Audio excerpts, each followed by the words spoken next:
one is the... Norwalk. Should be the last one. So we can get started now at this point. Has everybody had a chance to look at the agenda? Actually, let me call the Thursday, October 13th, Wilton Board of Education meeting to order. Has everybody had a chance to look at the agenda? Yes. May I please have a motion to approve the agenda? So moved. Second? Second. All in favor? Aye. None opposed? It passes. As we do at the beginning and end of every meeting, we have an opportunity for comments from the public. Is there anybody from the public who would like to speak? Yes, please come up, state your name.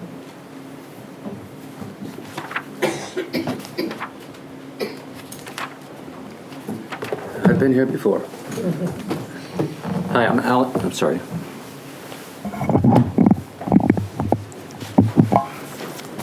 I'm Alex Ruskevich from Calvin Road here in Wilton.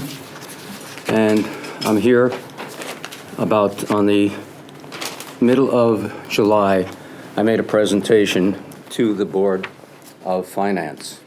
And in the presentation, I covered a lot of what I felt were some totally incorrect data that I found in the various I budgets. should remind you, we're going to keep you to 5 minutes because we want to keep the agenda going. All right, we'll try Thank and speed up my talking. So John Calamity suggested that I should come to the meeting, and that's why I'm here. What I'd like to do is just at the beginning to speed things up, and so I don't have it, I'll just let you guys pass this around so I don't have to make up anything. And just pass it around to the rest of the people.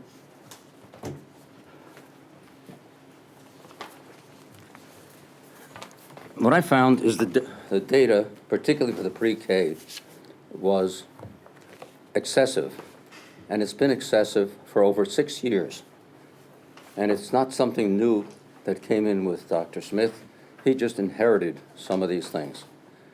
I looked at the data and I found that in the last 2 budgets, we had, you take a look at the top of the chart that I gave you, you'll notice that there were 78 people listed as in the pre-K.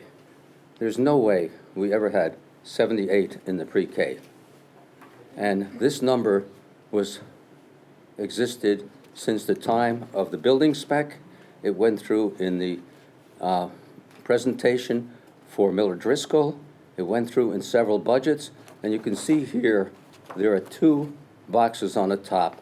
Both of them say 78, and they say 44 general students, and the rest are special ed. If we had 44 of the general students at $4,000 apiece, we'd be collecting about $174,000 at the $4,000 per. We never had that. The data that you see on the bottom right is the data that Dr. Smith was kind enough to provide to me. It shows the entire year. I had to collect it because I kept getting data saying, well, it changes all year. And you can take a look at that. It doesn't change very much all year. And you can see the data that was presented. Instead of 78, you had, looking off the left one with the left side with the red line, you had a maximum of 21 full-time, not 78. And then also found that data was provided not necessarily with full-time data, which is the way the state always measures everything. There's full-time equivalents. We don't count half-time students as a full student. A half day, 2 half days will make 1 full-time equivalent. And that's how it should be counted for resources and for staffing. And I'm finding that this number 78 perpetuated itself for over 6 years, and in fact is even in the bond prospectus, which is not too, as we say in Brooklyn, kosher, to put in a number that is not correct as you do this. And what I'm trying to say, since I have a limited amount of time, I'd be happy to discuss all of the data that I have. It's up on the Sensible Wilton site right now. I presented it to the various boards in town, but I'd be willing to go over it in detail. And the key thing that I'm finding is, who is responsible for ensuring that we have accurate numbers in our budgets and in the other data that are provided? For 6 years, for people to go through this and have this, somebody had to be responsible. And I'm finding that we don't have responsibility in this town as to who's responsible for providing the data and ensuring the accuracy. And I know you people are also looking at roles and responsibilities, but there's got to be somebody that's going to be checking these. Related to that, I want to say that you're also looking at performance measurements for the superintendent, and I assume for other people. I looked at the performance measurements last year for the superintendent, and one of the things was fiscal responsibility. Then I looked at the matrix you're going to discuss today. I didn't see anything on fiscal responsibility. And I did not see it on that I don't matrix. understand your comment.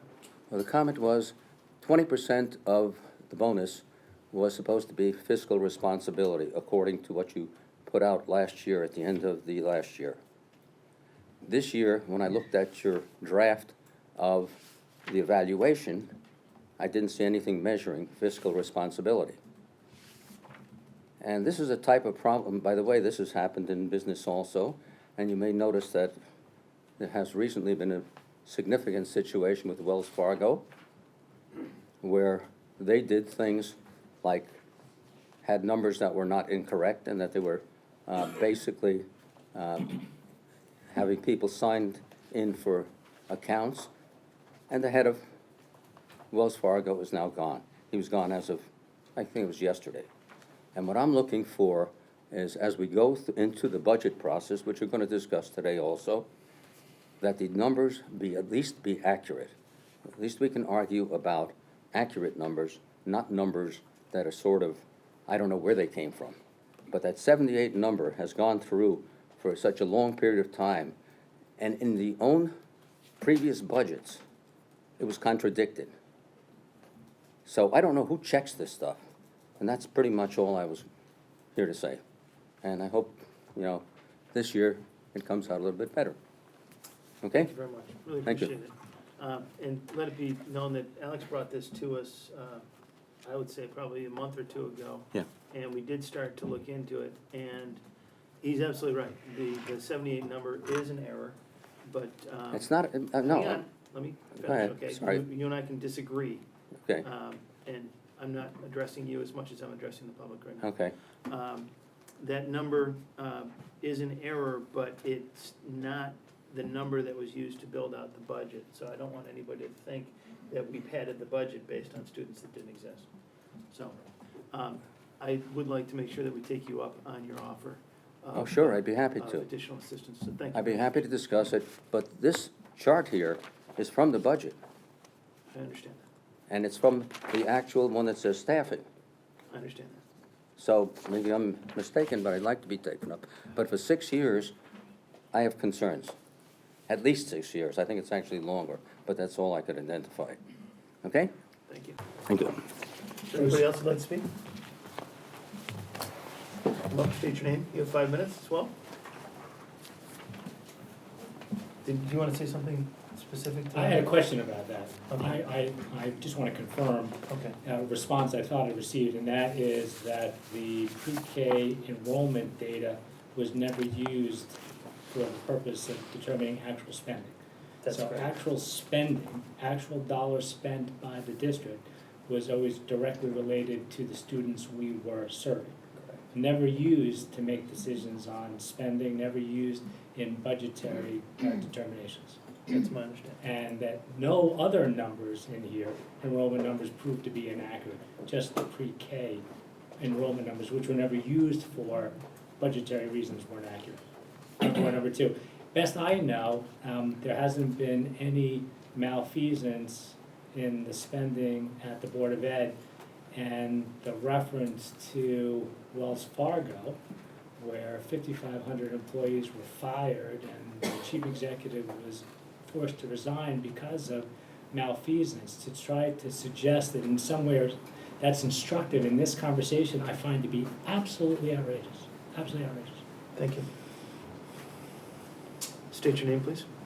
Marissa Lowthert, I'm a 7-year resident.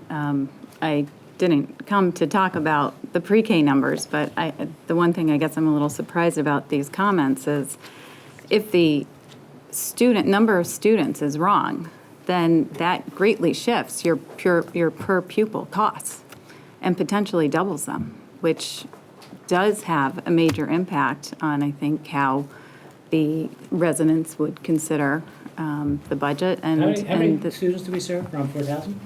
We're talking about maybe an overstatement of 40 or 50 in just pre-K. It can't possibly double our per pupil spending on On 4,000. the We do pre-K, need to keep this to comments only in order to stay On the- within our on the- responsibilities.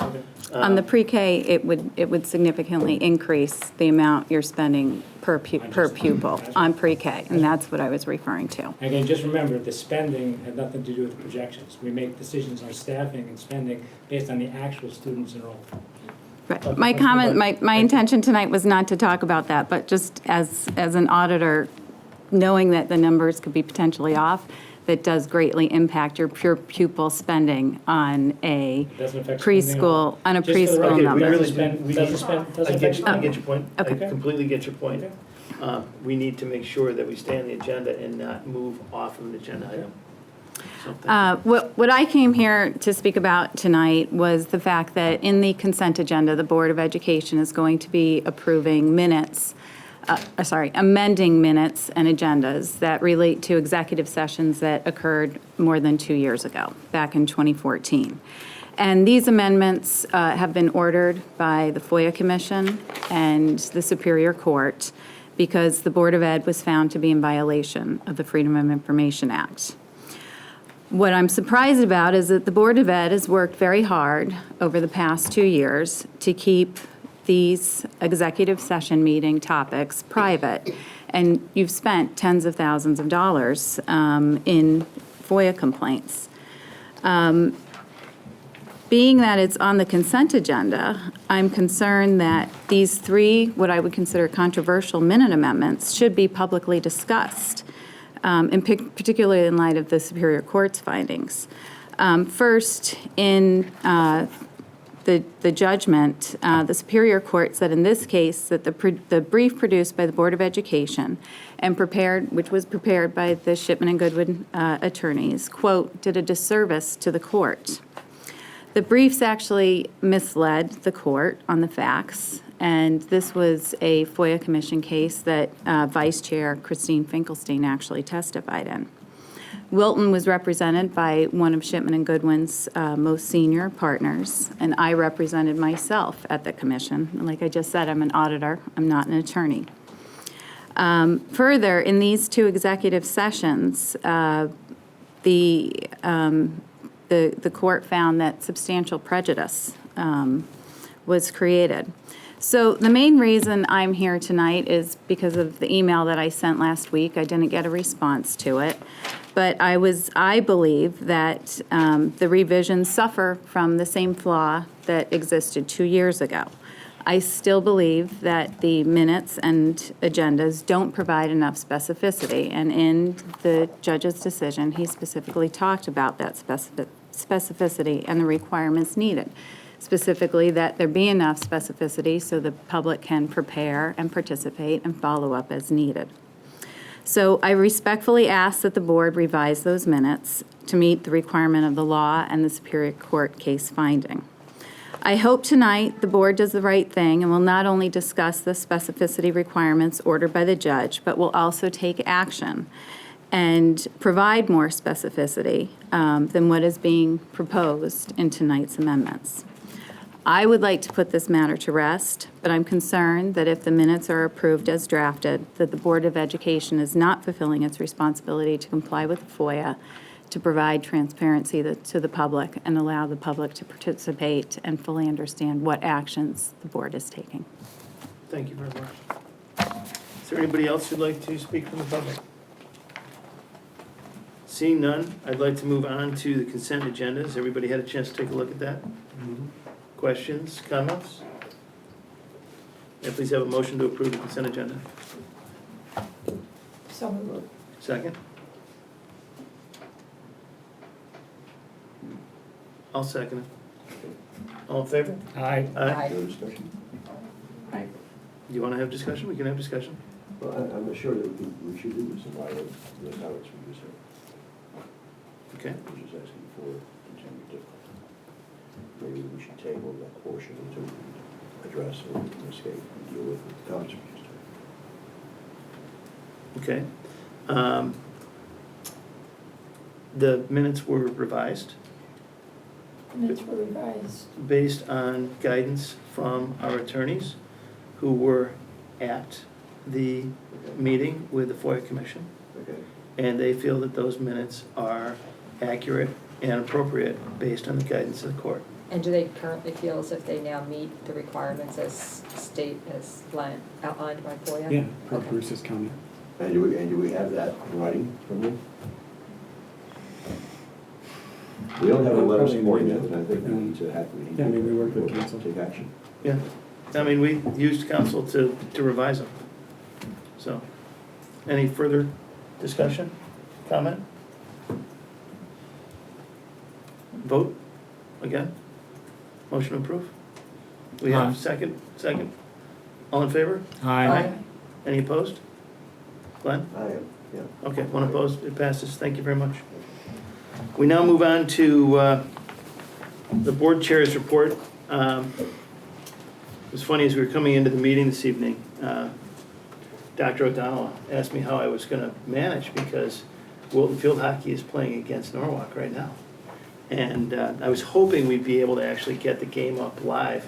I can see it on my phone right now, it's just started. Wilton Field Hockey is currently ranked #1 in the state, which is ecstatic. We're working with the boosters on trying to be able to live broadcast all of our games over time, which is actually kind of cool.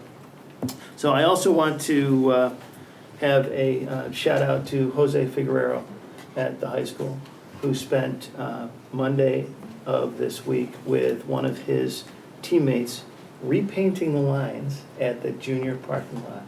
So they are now legally 9 feet wide, I believe. Maybe a couple of them might be a little bit narrower. But it was really exciting to drive past that parking lot today and see all those little cars lined up, as opposed to scattershot.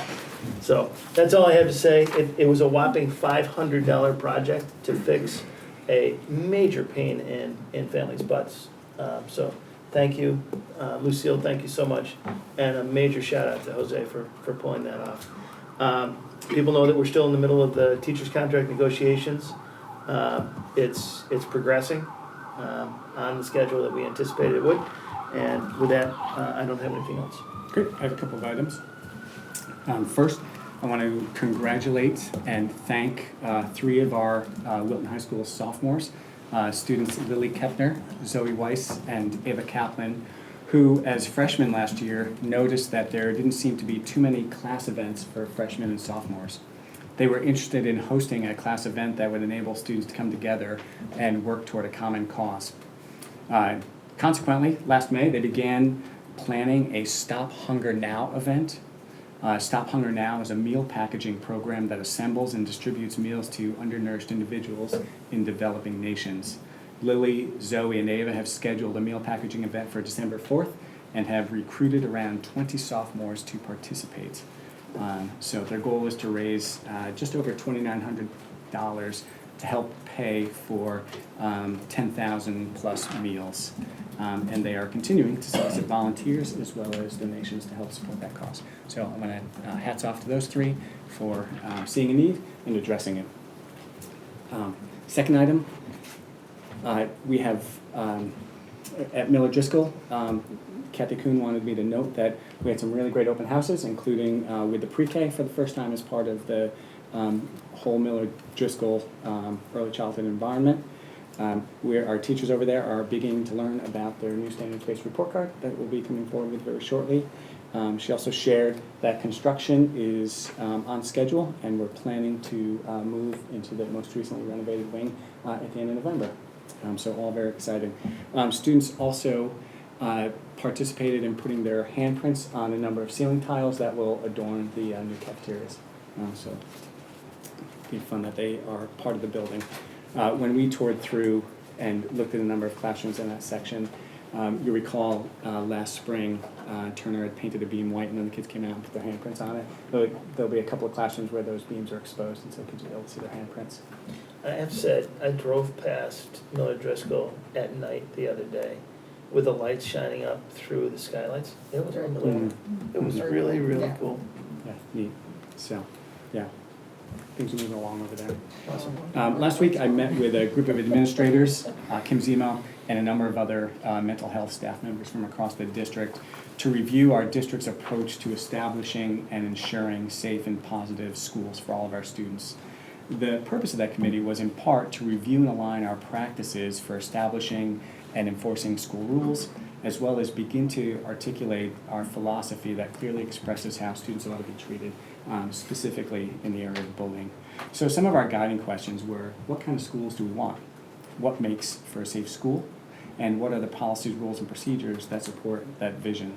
And then what are the actual practices that operationalize that vision?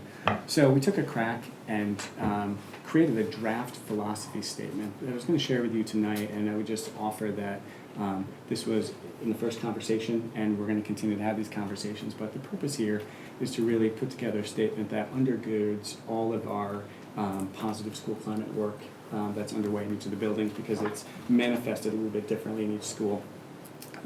But I thought, as we talked through the conversation, it really captured the spirit of what we're after when we talk about what we want in terms of kids being able to connect to adults and to programs in the schools. So the draft reads so far, meeting the needs of all students, Wilton Public Schools understands that ensuring each individual student feels known, acknowledged, and accepted must be a foundation that supports all learning. We understand that we must have diverse options for learners to find a connection that meets their own needs. We take action to intervene when members of the school family seem isolated. We strive to both model and teach kindness, inclusion, and respect for all types of diversity.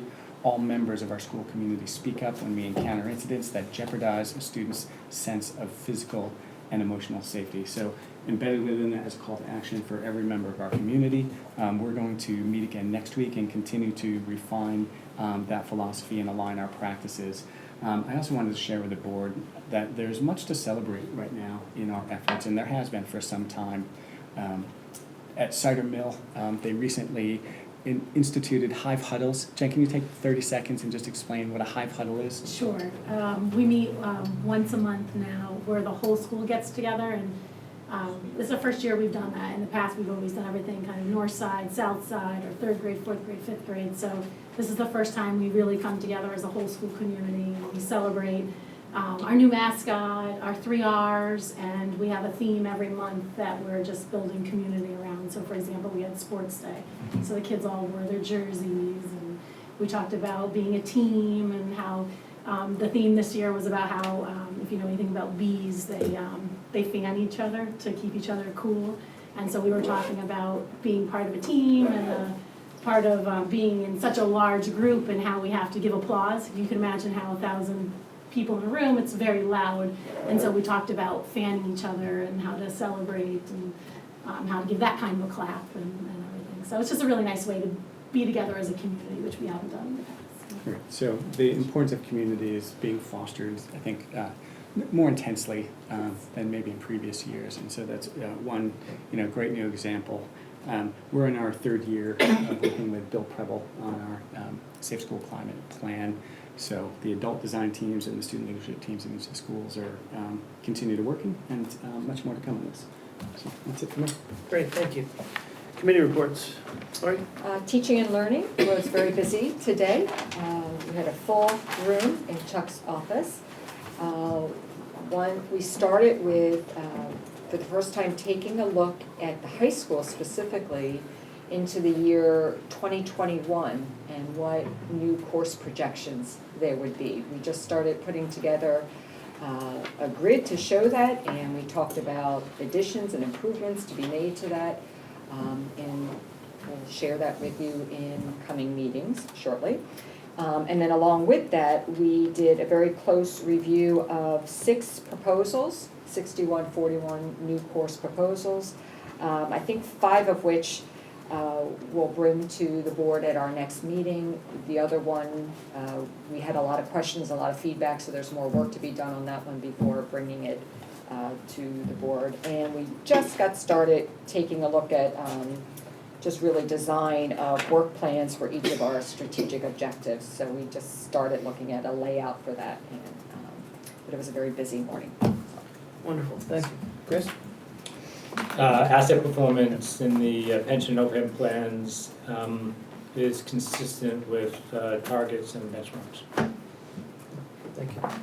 Glenn? Okay, yeah, three different things. The business ops met this morning, and with our primary focus being on continued work in developing our 5-year plan. You'll see in your agenda packet that you have it, okay?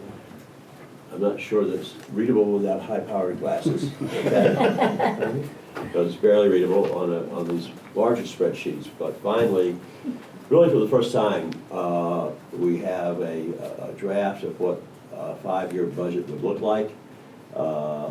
And with the intent being to have it model our enrollment projections and hopefully see the resulting savings and economies that come about as a result of that. Dick is still addicted, I mean, just a yeoman's job. We've also, for the first time, really been able to break out our identifiable variable costs by facility, by school. You get a handle on that to see where the movement is as enrollment changes and what cost is truly variable versus fixed.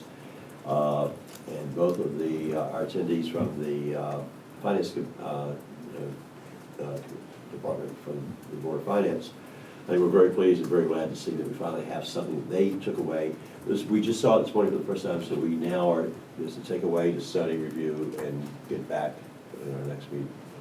And then, but we're waiting for the roll-up, system-wide roll-up, and also for the central office piece. But we have a school by school now, and it's really very informative, as you'll see if you go through it.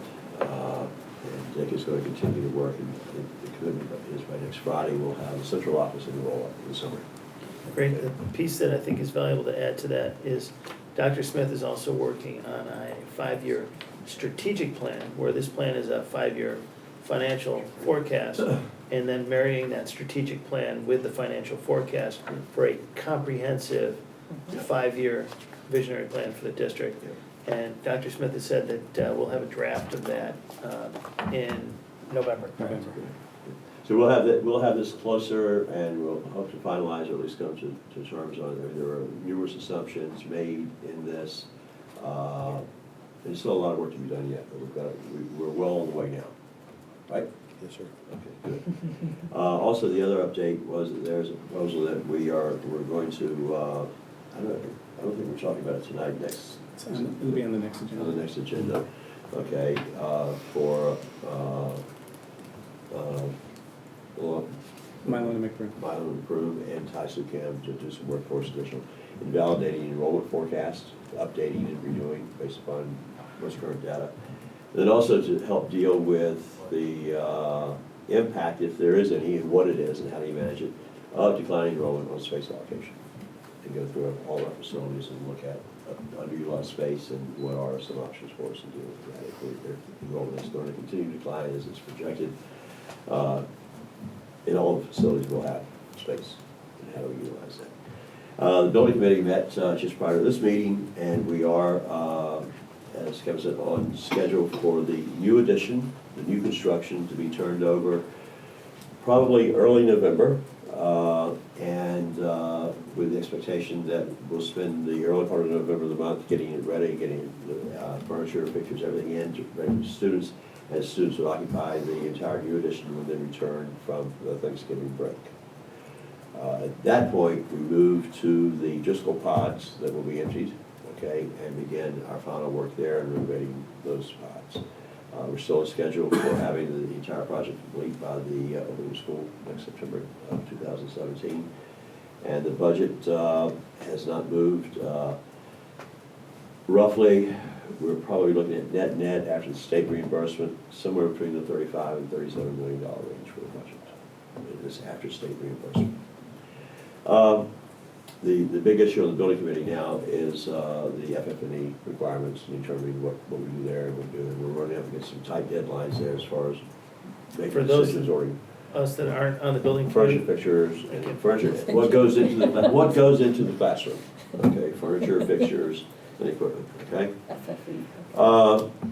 And then finally, the Energy Commission, we're moving forward, we're continuing to work on it for the solar panel installations for both Village Bristol and Middlebrook. Good likelihood that will happen, they will happen, possibility they won't, okay? And it's a very complex and complicated process. And it would drive some meaningful savings in our electrical usage in both of those facilities. Not humongous bucks, but it really happens at no cost to the town to do that, to enjoy that savings, because the programs that stays offered. So we're still continuing to work and move that forward, and I'll keep you updated as we go John, is forward. this the program that we applied for a couple of years ago? This is a new, new Z-Rex. New Z-Rex were offered, and we made application, and were awarded. And there are a lot of hoops you have to jump through to make this thing happen. And so we're working, the Energy Commission's working hard on that. Okay? Great, thank you very much. For the library. The library would probably give you that. And everything else. Say about the library. It's not a board meeting, it's a Glen meeting. You There's a ever lot go on your home? plate. You ever home? Okay. Well, the Communications policy, policy. going to be very brief compared to, the policy committee, you'll see we have several policies on for review and discuss tonight that we'll kick off conversation on, and a few for action items tonight. In addition, we have several other issues that we're talking about in our committee, including paid advertising in the schools, which is an interesting topic. We've just done some cursory research on that, and interestingly, there's no district that has a policy in place on paid advertising in New England. What I've dug up is that it's more of like a Texas, I'm thinking like Friday Night Lights, Texas, sort of the big football type schools, and I apologize for my voice. So we're just digging into that now. What exactly Wilton would want to do in terms of paid advertising, and what would we have to do to make that possible. In addition, a number of new policies came out of the state legislature last session that we are working with Connecticut Association of Board of Education, CABE, to make sure we're in alignment with, and making sure everything's up in the open. Great, thank you very much. Did anybody miss anything? Okay, we now move on to review and discuss gifted identification. Okay, so by state law, we are required as a district to identify students who are gifted. And unfortunately, because we've made some changes in our assessment, comprehensive assessment system, we need to relook at these procedures. We also don't have a consistent district-wide procedure. Each school kind of had their own practices, and so we were seeing some inconsistencies across schools in applying criteria. So it was time to revisit this and make sure we were meeting state requirements. So I worked over the summer with Lisa Perry, who's a psychologist at Cider Mill, and Cindy Scope, who's a psychologist at Middlebrook, to revamp these. And what we did was we reviewed what the state says we need to do in terms of criteria and process. And we compared that to the practices not only in our individual schools, but also to other school districts, specifically Westport, New Canaan, Fairfield, and Greenwich, and used that to develop these procedures. We also reviewed it with the Teaching and Learning Committee, and they gave us some very valuable feedback and suggestions that we incorporated into the changes. And so what you were given is basically a process that has several components. A timeline of tasks to be completed in each building, a data profile for giftedness, which includes 3 areas. One is ability, the other is achievement, and then characteristics of gifted students. And then there are also forms and parent notification letters. And so the way this is going to work is that we're going to be administering what's called the OLSAT in grades 2, 4, and 7. The OLSAT is the Otis Lennon School Ability Test. It's not technically an IQ test, but it gives us an indication of the student's ability. We will screen all students every year using the OLSAT data as well as their current achievement data. Only in those grades, right? No, We'll do this at every grade level. You don't need to give an ability test every year because students' ability doesn't change much. It tends to stabilize around age 7, so that's why we're administering it first in 2nd grade. We do see some changes between 2nd and 4th and 7th, but there's less changes between 4th and 7th. We've looked at the data. So we will have fairly current ability information on all students' grades 2 and up, as well as their current achievement data. Okay? So we will compare their measured ability to their achievement levels, and we will also look at their characteristics of giftedness. I can see you're confused. Yeah, including 11th graders and seniors? Yes, we will look all the way through high school. Now, remember, ability tends to stabilize around age 7. Right. And by the time they're in 7th grade, the ability we have is probably the ability that they're gonna have the rest of their lives. Why would we test seniors, since the likelihood that we're gonna get results and take action, they're gonna be graduating and gone? We're not testing them. Or- What we're yeah. doing is we're reviewing their performance data. Okay. So we will have OLSAT results, plus we will have their current achievement data. Okay. Remember, children develop at different stages, and I'm gonna talk about that in a minute. Although a student may not qualify in 7th grade, by the time they're in 11th grade, their achievement may be high enough that we would wanna consider them as for giftedness. I think it's less likely at the upper grades that students will be identified as gifted, but we need to go through the process for all students every year. Okay? For those students who meet the criteria for both ability and achievement, we will also then gather data from teachers and parents regarding the characteristics around giftedness, and that's included in here. You know, there are students who are bright and there are students who are gifted. So we need to make sure that we are sorting out the differences. And if you look, I think it's toward the end, we have a comparison between what we would consider to be very bright children, high-achieving children, versus a truly gifted child. At the same time we're doing this screening process, we will also solicit nominations from teachers and parents. And then each building will convene a committee known as a group PPT. You're familiar with the PPT, it's usually through the special education process. What the state has allowed us to do is to modify that process a little bit and do it in a group setting. So there will be a committee convened. It will consist of a building administrator, a school psychologist, probably some special education teachers, and as well as the classroom teacher. We will look at all of the data and make a determination. At certain times, for students who are kind of, the issue is not clear, we may also recommend additional testing that would be done individually by the psychologist. And then once we've made the determination, parents will be notified, and we will repeat this process every year. So that's our gifted identification process. Great, thank you. Sure. Questions, comments? Well, I just wanted to clarify also that this is for, at this point in time, for the purposes of reporting, our obligation to report this information to the state. And if you recall at our last meeting, I had said that Chris, Laura, and I had spoken about the possibility of forming a Ad hoc. subcommittee of some sort, Ad hoc committee. an ad hoc committee, to then say, well, once we've identified these kids, now what? Yeah. What can we do, what should we be doing, and that sort of thing, so that's, Yeah, To that's been come. a- well, that was That's my been an que- that was gonna be my I, question. that's what I assumed, that was Yeah. gonna be your What question, next? so.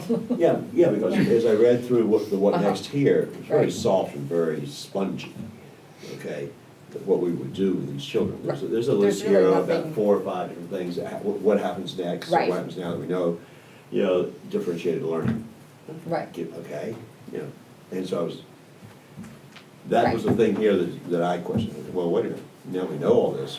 Now What are the what? specifics of what are we gonna do with this? How are we going to really address that giftedness in a significant way to get everything we can, out of that student and for that student? And what was listed was just like really, that's it? Okay. Well, the fact of the matter is, the state only requires that we identify the students. Okay. They don't require Yeah. that we offer a program. And I would welcome a discussion about how to meet the needs of those students. I'm sorry, what? I would welcome a discussion about how to meet the needs of those students. Okay, It's a yeah, very well, yeah. complex issue. Yeah. I'm a little confused by the response, only because the yes letter says that we are going to modify our instruction for these students. Well, I So think, I guess we're committing ourselves to doing something, I gather. right. We do differentiate within the general ed classroom. We don't offer a separate program, which is what I think Right. we're talking about. How many gifted kids do we have now in the system? Any? Very few, it's less than Almost right. 5%. Less than 5%? Yeah. Do we have data on what kind of differentiated learning those 5% receive?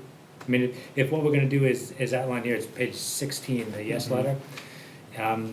We said we were going to do certain things. Do we capture data on whether we did and what impact that had on those students' outcomes? Well, again, our procedures have been very inconsistent in the identification process up to now. Right. What we can do now that we have consistent procedures, we could start to begin Well, we know, together. but that's how we've identified the kids. The kids are already identified.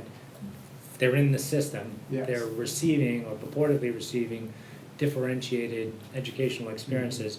Do we have any data to measure what the outcomes have been, or to describe what those differentiated learning has been? Well, you're asking for two different things. We could certainly go back and look at those students and look at their achievement in terms of their outcomes. Okay.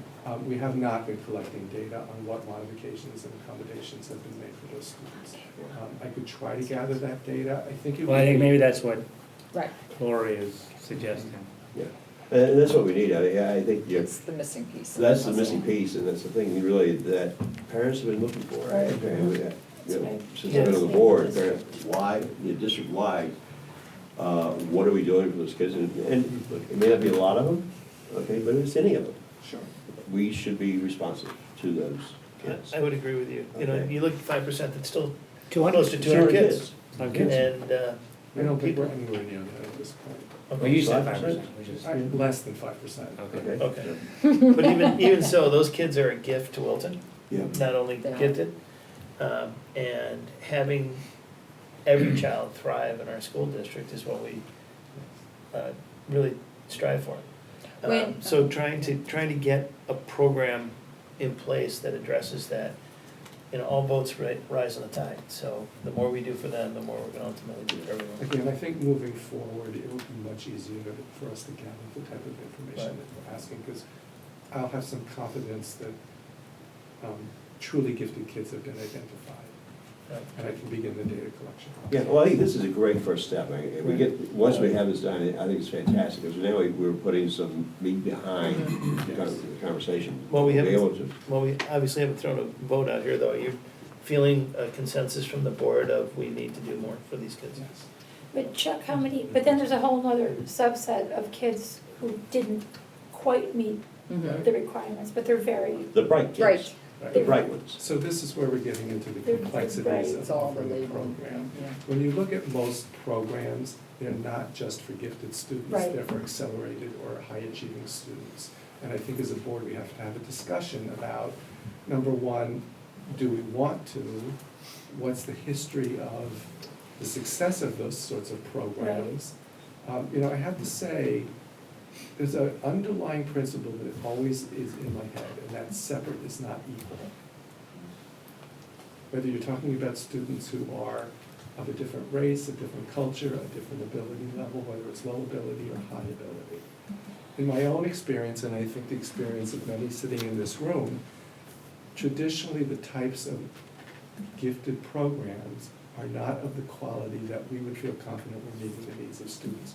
Because there's a fundamental misunderstanding of what the needs of those students are. Very often what we're doing is we're offering them Shakespeare in third grade, which is inappropriate. We're just giving them a lot more work to do. Generally, those programs look at not just a child's ability and achievement, but what are their work habits like? Can they do tons and tons of homework? So I'm not opposed to having a discussion about how to meet those needs of the kids, but I'm a little concerned about the expectations of the community of what makes a good gifted program. Can I Yeah, articulate no, it makes this as sense. well? Well, there must be some programs that we can use as a model.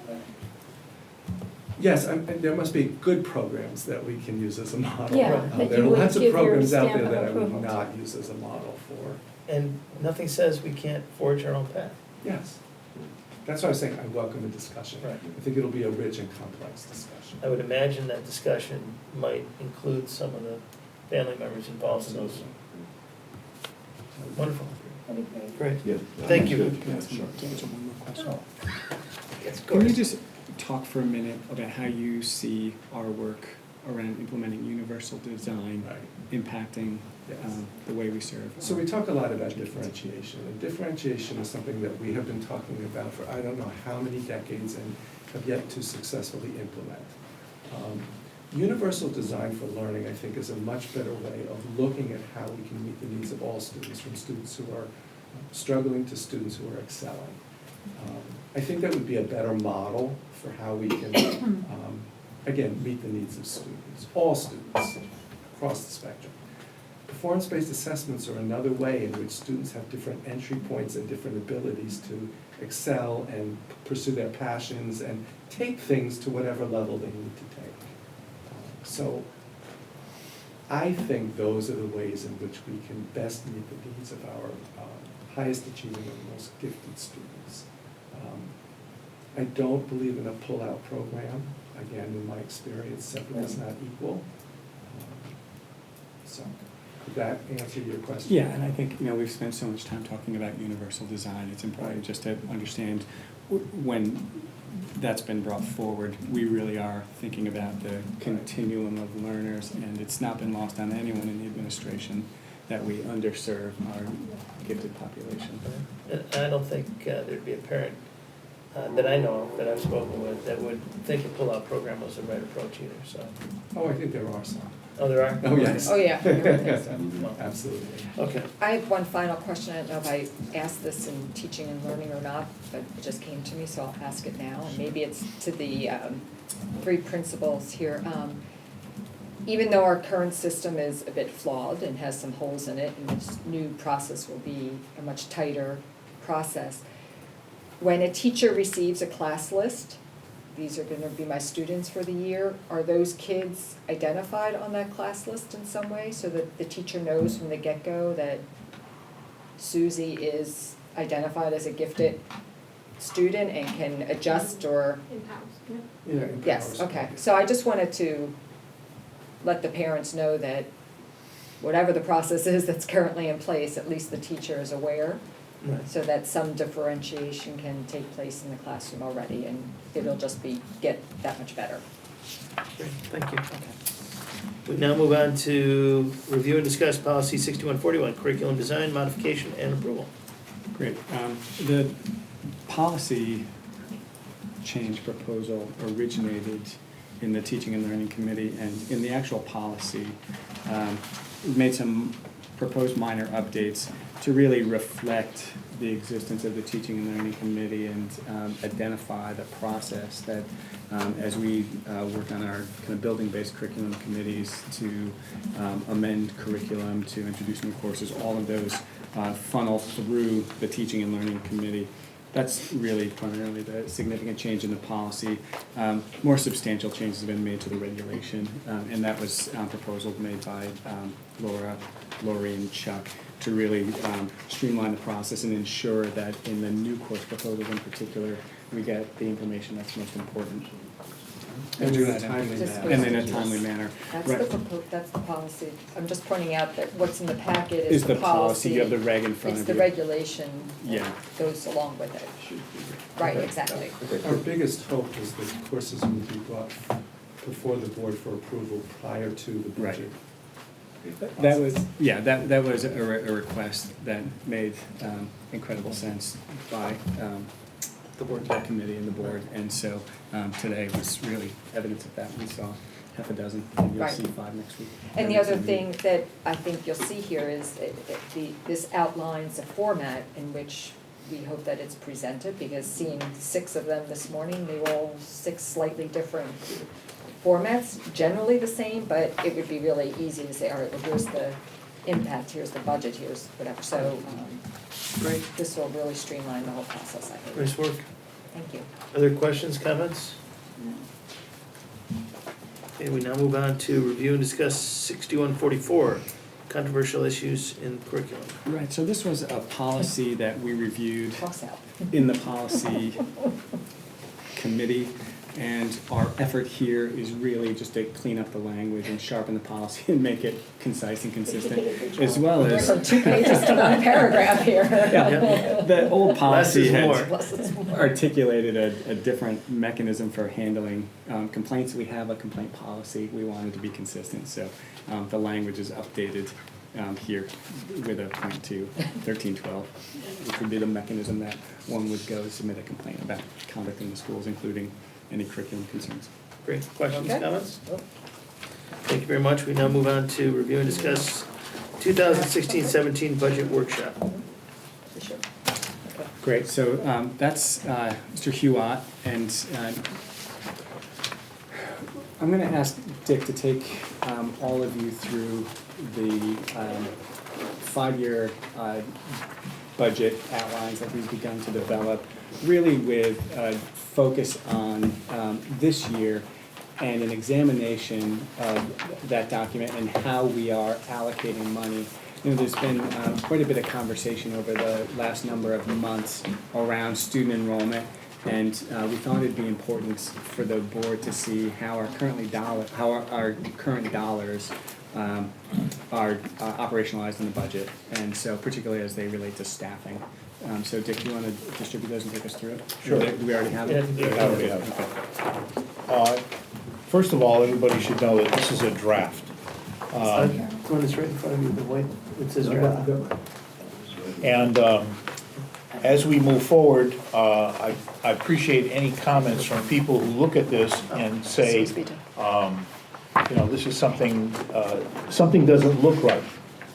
Because I'm looking at this from numbers from all over the place and putting them together in a format and trying to answer a question brought to us by the Board of Finance.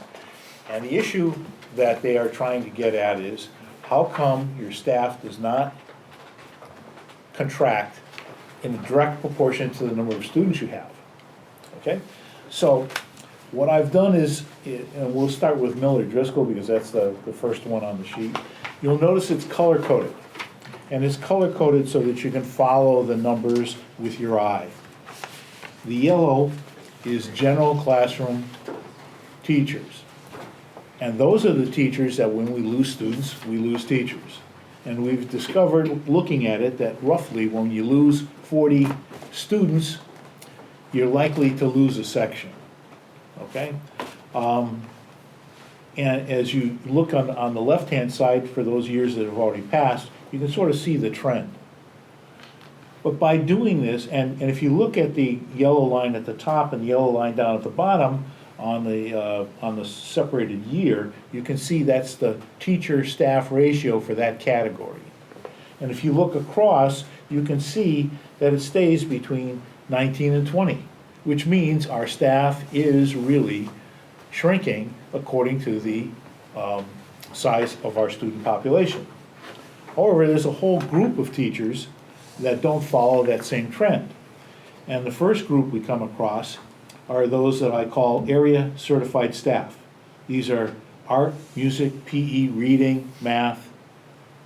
These are teachers that are there to support a particular curriculum, and because of the way they're scheduled and how they can be scheduled, if you look down at the bottom and you follow the colors, their numbers do not drop. And the ratio gets smaller and smaller because of the inability. I mean, over time, you will be able to cut some of these staff, but it's not in direct proportion to the reduction in the students. You have a third category of certified staff, which I call support staff. This is guidance, social workers, psychologists, speech language, library, media. And these are all categories that we need to run our schools and give the students the support they need in various things. And then the final group is the classified people, the people that support everything else, paraprofessionals, clerical, custodians, and that kind of thing. So you can see, and the bottom part is the materials, supplies, and services that support the entire building. And in that category is obviously utilities and stuff like that. Now, I'm gonna skip over Cider Mill because Cider Mill reacts similarly to student reduction. Question, Oh, I'm sorry, quick question. absolutely. The red or pink? Yes. Student support services, how Yes. would you categorize them as far as how they change or don't change in relation to student population? Well, if you follow the, across the bottom, Uh-huh. you can see that There is on the some left in fluctuation. 2013-14, the relationship between the number of adults in that category, certified staff, was 97.2 to 1. Mm-hmm. And as you move right across the page, Right. you can see that in Staff year 2019, 2020, we predict the ratio is going to be 1 to 66. So you can see that, you know, there, you may get into positions where you, your services aren't needed, you may be able to share staff between buildings or something like that. But the services are still needed. And as you can see, the different categories, you have one guidance staff. You have a 0.6 social worker. You have 3 psychologists. You have 1.5 library media specialists. I mean, shrinking that further, you'd have to really reduce your class size your student body significantly in order to change the ratio that's down at the bottom. But as I look at that, like for example, that particular one, certified library media, we start at 1.5 the year 13-14, but that ramps up to 2.0. That's And correct. that reflects our curriculum change. Curriculum change, Right. not necessarily population change. Correct, and I think that Alright. was the Just- point that Dick was trying to call out here Okay. by separating some of these staff is, you know, some of these staffing decisions are value-based and program-based. So as we are ramping up our efforts in learning commons and changing how we deliver those services, there was a need to add staff, not take away staff. Okay, And when I first started working on this, the assumptions were only financial. And I felt that there was more to it than that.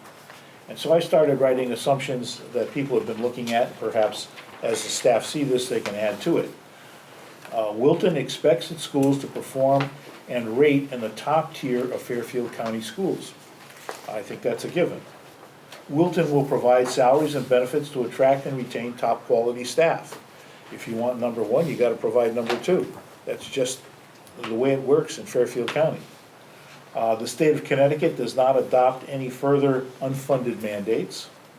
The state of Connecticut does not reduce education cost sharing or excess cost grant funds, which could impact us dramatically.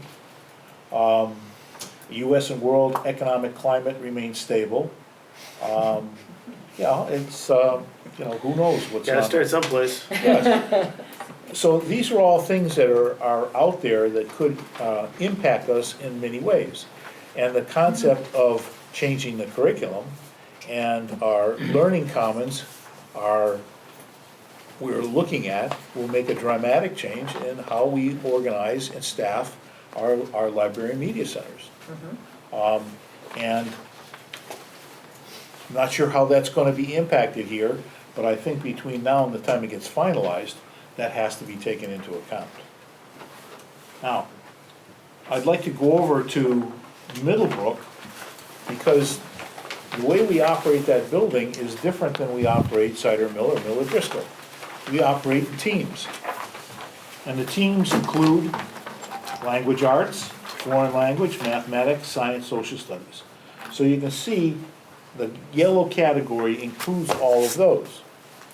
And each team serves approximately, give or take, 125 children. You would think that if you lose 125 children, you would be able to cut a team. But that loss of 125 children would have to be at one grade level. So the delivery of services and the reduction of staff do not match. And if we are expected to lose staff at Middlebrook, the whole philosophy of how instruction is delivered at that building is gonna have to change. And I'm not so sure, I mean, I was a middle school teacher before I became a finance director, and that was over 30 years ago. That's a model that's been in place a long time and has been very effective for that grade level. So changing it could be traumatic. And is that something that we are willing to deal with? And I think when people start looking at the dollars and support, that concept has to be addressed.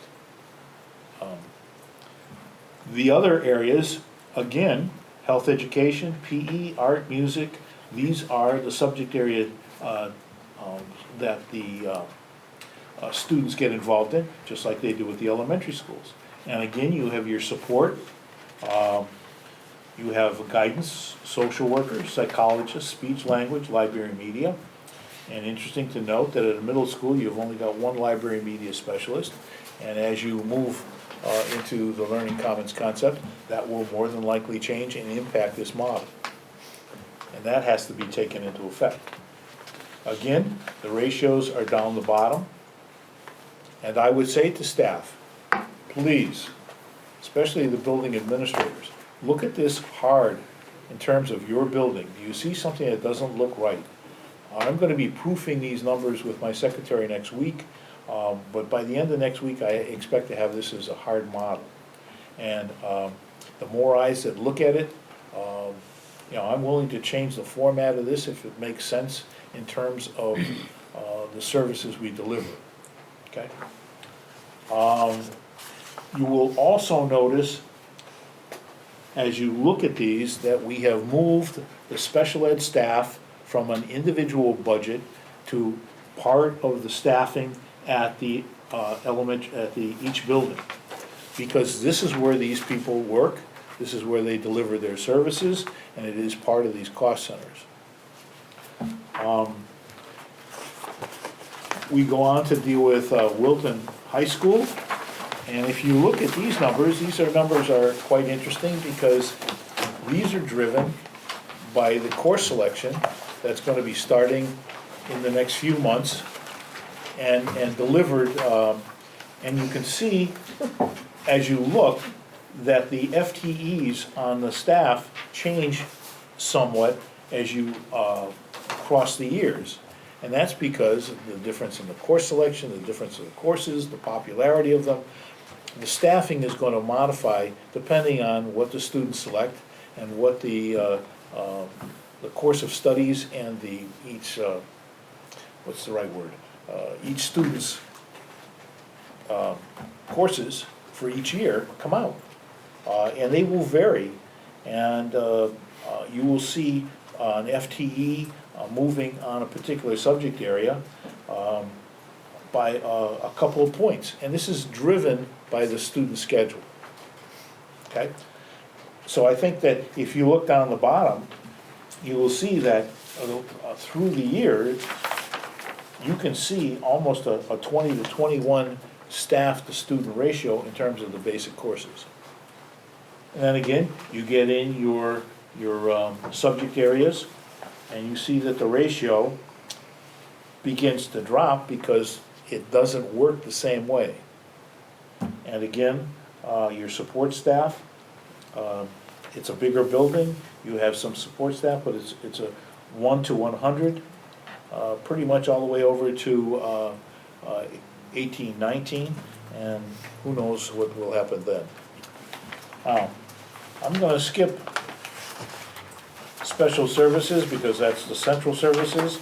The only thing that I will say there is that I've highlighted in sort of pink and looking at percentages in trying to develop a model where we can project into the future and multiply out so that we can get accurate costs. And when you have transportation services, 33.42% of the previous year, an increase. The following year, you get a minus 0.13. Next year, you get plus 22%. That's pretty tough to project or come up with a model that you can rely on. But that's what those numbers are. Also up above, I've been talking with Ann Paul about breaking down 3310, because that's a big cost center, that's $2.7 million in 2013-14, into the categories right below it. Education evaluations, IEP settlements, transition services, and contracted services would become behavior service consultants. In order for us to track better, and for you, when we go into budget, understand better what those numbers represent, and maybe, if history shows, we can project those better. I put in system-wide technology because this is a high priority in the district, and two, because of the lease payments. I wanted to take the lease payments out of, even though the money was used for replacement equipment, it's really, once you go through the fiscal year and the equipment is purchased, it really is now debt.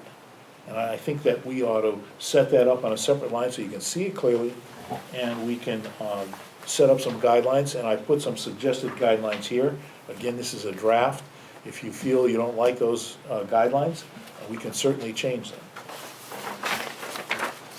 And the last page is probably my favorite page, because this is not only financial planning, but this is a place where you can spend your resources and lower costs, because fixed costs are variable in the long run.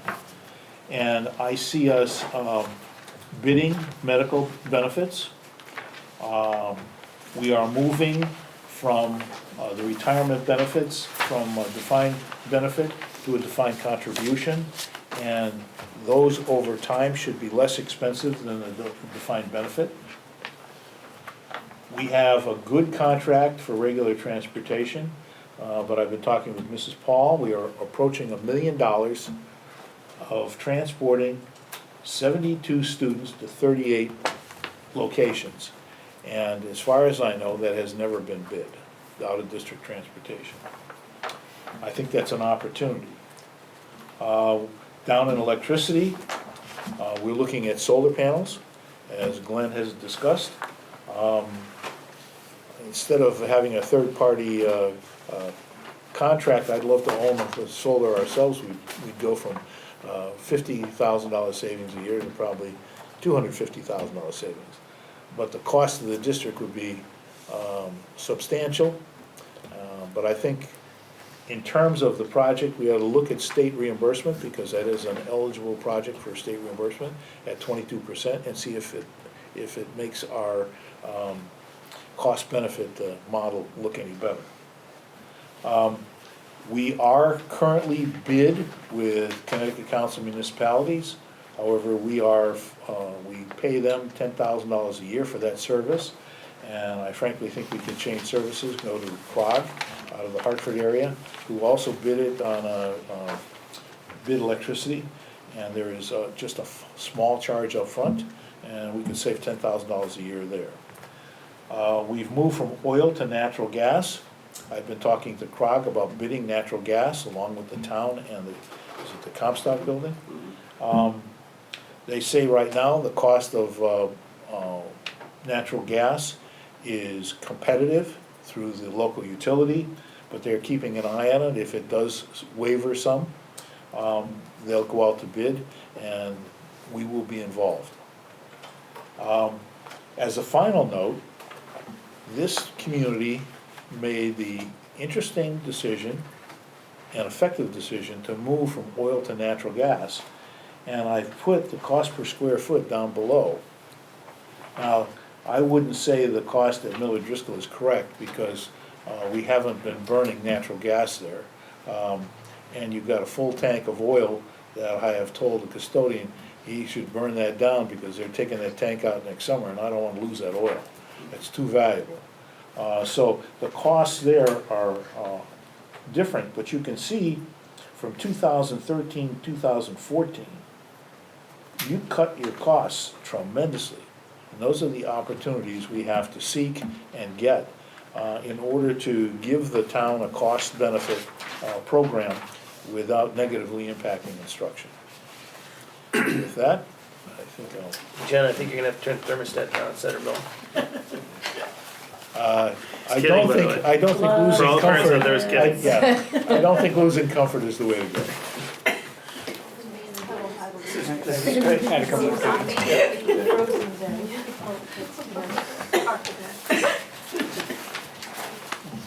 I would ask the board to, as you kind of go on the next couple of weeks, zero in on the 16-17 budget on this document. I mean, there are questions that have come up since I've been here that we've struggled to answer. And so one of the questions was, can we get a more accurate representation of what we spend at each building?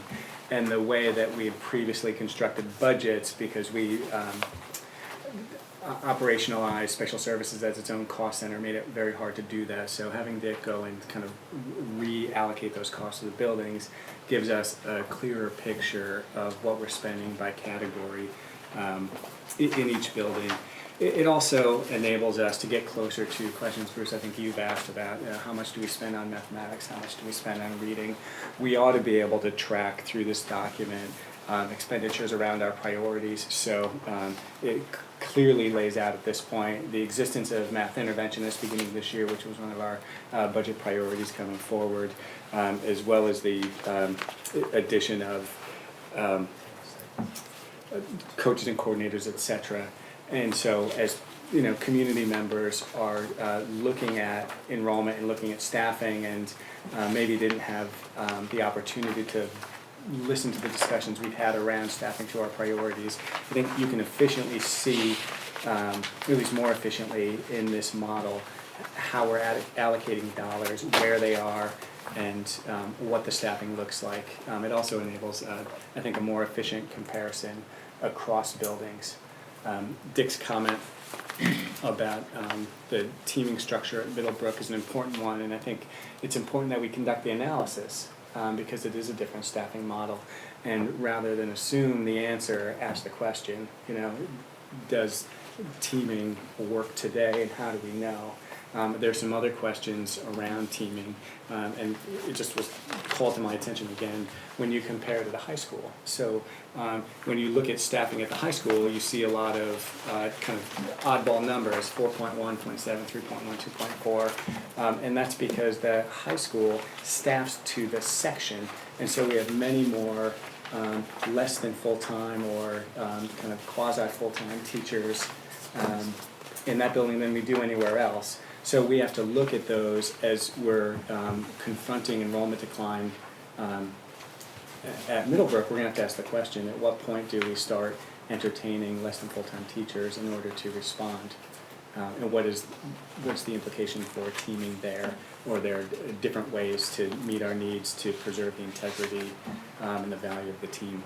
But I thought laying it out this way really made for a much more efficient analysis and comparison.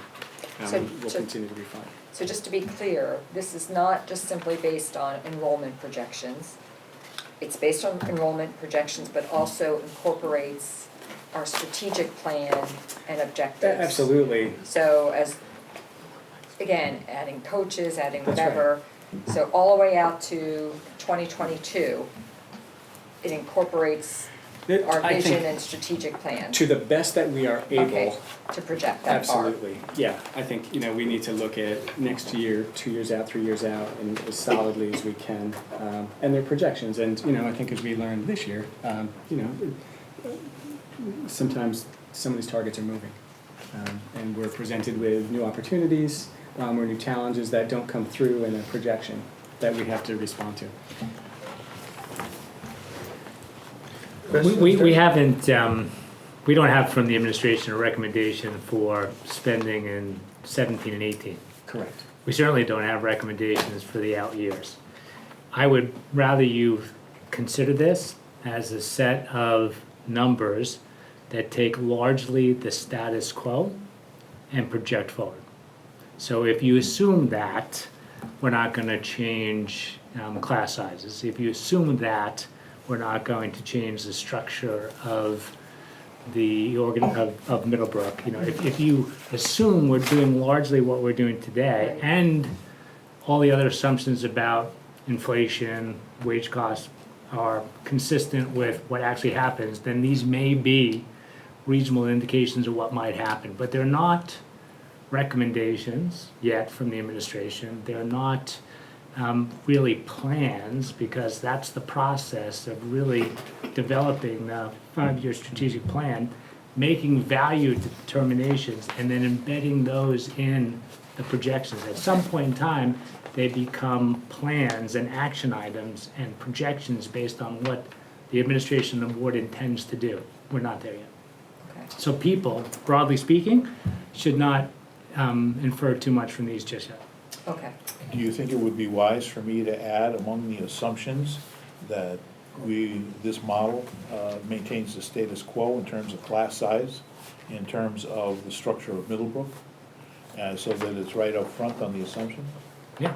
Yeah, Tim? Well, I think that, you know, because the question's gonna come, if you look at Middlebrook, you look at the Middlebrook sheet, from this year to the out year, we're gonna lose 130 students. There's absolutely no change in staff, in any of the categories. But to that point, the administration is not proposing now no Yeah. change in staffing. That's right. Right, you haven't gone through that We're exercise building a to model. recommend. Correct. Right. Well, I'm saying, but it drives the point, it makes the point that we're gonna look at. We said, we're losing 130 students. Why is the staff in every category exactly the same 5 years from now? When we've dropped 130 students. So that's the question. But That's just how the doing it Excel right- spreadsheet was produced. Right. That's the answer. It's not a determination Yeah. by the administration of what we should do or could do or wish to do. It's just a simple projection of what is today. So I would suggest people don't use it for anything other than to ask questions Right. and to prepare And to get to started. plan, right. Okay, but there are two more sheets that I have to do. One is the central office, which I've already started putting together the data. The second is a roll-up, and the roll-up is really all of these combined in one sheet. That if you've got questions, you can dig down into the data. But one of the interesting things that I saw about the central office staffing ties to something that was done at the last board meeting from Dr. Smith's office. He added people to help stimulate the curriculum and focus in on certain things, and that reflected in a 10% jump in test scores. I mean, that's a direct relationship to the staffing that you put in. What, a year or so ago? Yeah. And I think when you can tie that to the results, I think you're talking more of almost a business model, not an education model. And that I think is something that the populace will respond to in a positive way. Good. Other questions, comments? Thank you, it's a good start. So we now move on to action items. First one is discuss and approve policy 5146, child abuse and neglect. I would ask for a motion to approve this policy. We reviewed it at the last board meeting. We have a motion approved. So, Any second? Yes. Any discussion? All in favor? Aye. Any opposed? Seeing none, it's approved. We now move on to Board of Education strategic objectives. Time for discuss and approve. Great, here too, I'm also asking for a motion to adopt these 7 long-term strategic objectives. We had discussed these at our last board workshop.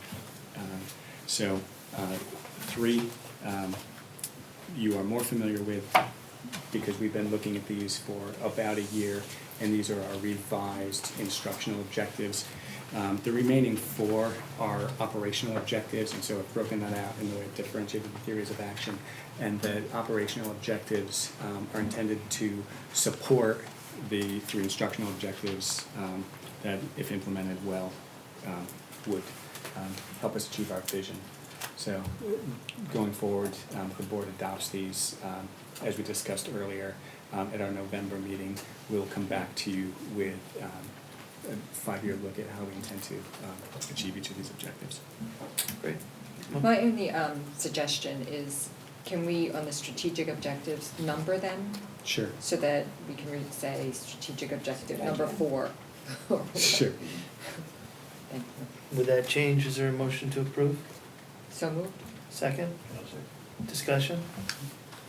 All in favor? Aye. Any opposed? Seeing none, we move on to Hall of Fame criteria. I think we covered this at the last meeting as well. We added some piece of support documentation.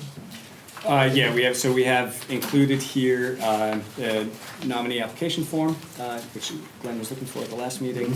And we'd also made the change per the request of Laura, seemed to be the consensus around the table at the time, to house the Service with Distinction awards downstairs. Good. In the same area as. Correct. Yeah. Mhm. Motion to approve? I move. Second? Any discussion? All in favor? Aye. Any opposed? Seeing none, we move on. This next one is discuss and approve Parks and Recreation Subcommittee, field utilization and future needs. Lynn Fender-Seiss, our first selectman, came to me and Dr. Smith, a month or so ago, I guess, and said she was putting together 2 subcommittees to evaluate, one, current utilization of fields in Wilton, and then 2, what might our future plans be for fields and youth. And Dr. Smith has designated Chris McDougall, our athletic director, to sit on those subcommittees, and we've been asked to come up with a citizen of Wilton that also can sit on it, so they can be a voting member.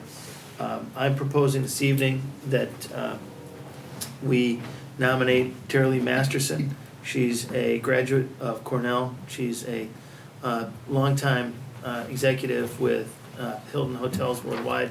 She and her husband moved here about 4 years ago. She's on the Field Hockey Association Board. She's on the Lacrosse Association Board. Her husband's on the Football Association Board. And one of their children also plays in soccer. So she's already highly active in the community on these fields. She's got firsthand knowledge and experience of what's happening in the fields and a lot of the contention that's currently happening. And has enough of her own kids across enough sports that she'll have a good perspective and not be thinking about one sport as opposed to another. There's been some discussion as to why the Board of Ed needs to actually approve this committee nomination, because ultimately it'll be the Board of Selectmen that accepts it, but the first selectman asked that we go through this process in a public forum and have an opportunity for conversation. So is there any discussion, thoughts, comments? I read the background information you sent out, and she seems like exactly the type of person we want for that. In my previous work on the Parks and Rec Commission, it was the people, the parents of the youth who were really envisioning what the needs were. I think we'd be lucky to have her, and she is sort of exactly the type of person I think we'd like to see getting more involved. Do you know what the stated objective is of this committee? The first one is to do a good job of understanding, as I understand it, a good job of understanding how our fields are being utilized now. And then the second one is, based on that knowledge, where do we go in the future? So I'm not sure we can say what we think the outcome of that second committee would be. So you don't know if they'll be making recommendations to the town? I believe they will, but I have no clue what those would be at this point. So, any other questions, comments, thoughts? Yeah, I agree with Chris. I read your, which she says right. But does that include like even like the baseball fields Yeah, at yes. Miller Driscoll? Another question Like on even that. at Miller Driscoll, Yeah. I mean, Yeah. Allen's It's all- Meadow? It's all fields. Yeah. and Allen's Meadow, Should, yeah. Everything. okay. Landmark. And she even Landmark? had a tie into baseball. Yeah, up in Georgetown, the soccer fields up there. Oh, okay, wasn't aware, Yeah, right on the side of the road, right up by Carlos's. Lions Field, right, Oh, okay. you know baseball. Yeah, I know that one, yeah, okay.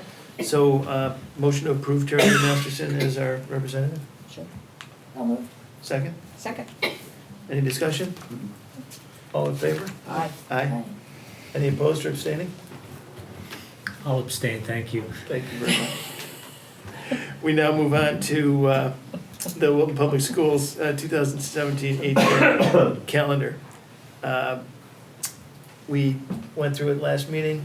Are there any other comments? Motion to approve? Yeah. Glenn will move, second.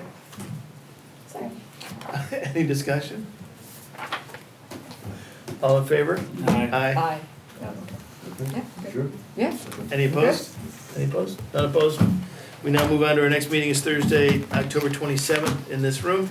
As we do at the beginning and end of every meeting, we have opportunity for comments from the public. Is there anybody that would like to come up and speak? Seeing none, I look for a motion to adjourn. So moved. Second, all in favor? Aye. That Do we have any discussion on that? I oppose. Thank you very much, everyone.